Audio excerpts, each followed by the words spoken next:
Hi everyone! It's me, Angel. Welcome back sa aking YouTube channel.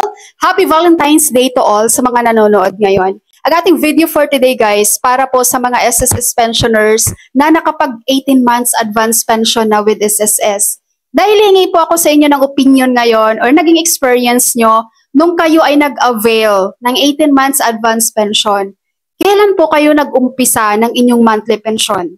I am fully aware na sa policy ni SSS, kapag ikaw ay nag-avail ng 18 months advance pension, mag-umpisa ang iyong monthly pension on your 19th month. But then kahapon guys, nabulabog kasi ako sa isa sa comment ng viewer ko regarding dito. Ang sabi niya kasi, nag-18 months advance pension daw siya, pero nag-umpisa ang kanyang monthly pension after 2 months. So kawawa daw yung mga pensioner na sinabihan ko na mag-umpisa pa ng 19th month. So parang naano naman ako, mali ba yung sinabi ko? No? I am fully aware naman sa policy ni SSS pagdating dyan na kapag nag-18 months advance pension ka guys, on your 19th month ka pa talaga makatanggap ng iyong monthly pension. Sa nag-comment, hi sir, ay nung mapanood mo itong video na to, and we hope po na maraming magko-comment dito para malaman din natin kung na-experience din ba nila yung na-experience mo na after 2 months ay nag-umpisa na yung monthly pension mo. Kasi ito nga ang tinatawag guys na advance 18 months pension with SSS. Kaya nga siya sinasabing advance. Ibig sabihin, kinuha mo na yung 18 months in one-time cash payment. At isa pa, ang 18 months advance pension na to, laging nakalagay dito guys, option ng retiree. Option to receive. Ibig sabihin, naging practice na to ni SSS na every time meron pong magpa-file for retirement, meron pong option lagi si member. Kung i-avail niya ba ang 18 months advance pension, kailangan niya ba agad ng malaking pera, or mag-umpisa na lang siya sa monthly pension.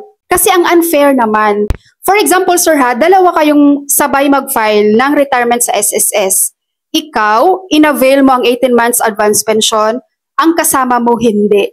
So, sobrang unfair sa kasama mo kapag ikaw naka-receive ka na ng malaking pera, tapos after 2 months lang, mag-umpisa na yung monthly pension mo. Samantalang siya, hindi niya in-avail yung magkaroon agad siya ng malaking pera. Ang sa kanya lang, basta monthly na agad, may matatanggap na siya sa SSS.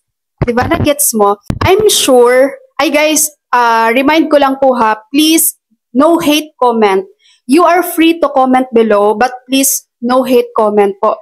Please be kind in your comment. And isa rin akong member guys. Sino dito ang member ng SSS Online Assistance FB page? So meron silang 458,000 members. And I am one of them. So every time na merong magko-comment kasi dito guys, nagbabasa din ako ng mga reply.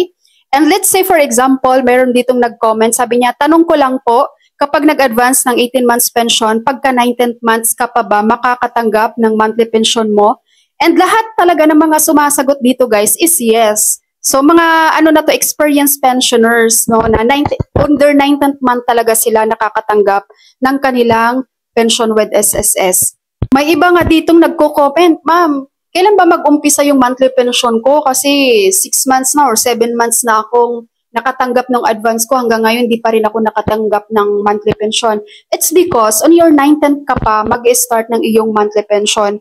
So dito sa naka-experience na after 2 months daw siya, naka-receive na siya ng kanyang monthly pension, siguro sir, I'm sure nagkamali si SSS. Tao lang din naman yan sila eh. Nagkamali yan. Pero once na ma-check ni SSS yan sir, na nagkamali pala sila, may tendency na ma-stop ang iyong monthly pension. Kasi i-cover up nila yung mga na-advance na sa'yo na nagamit mo.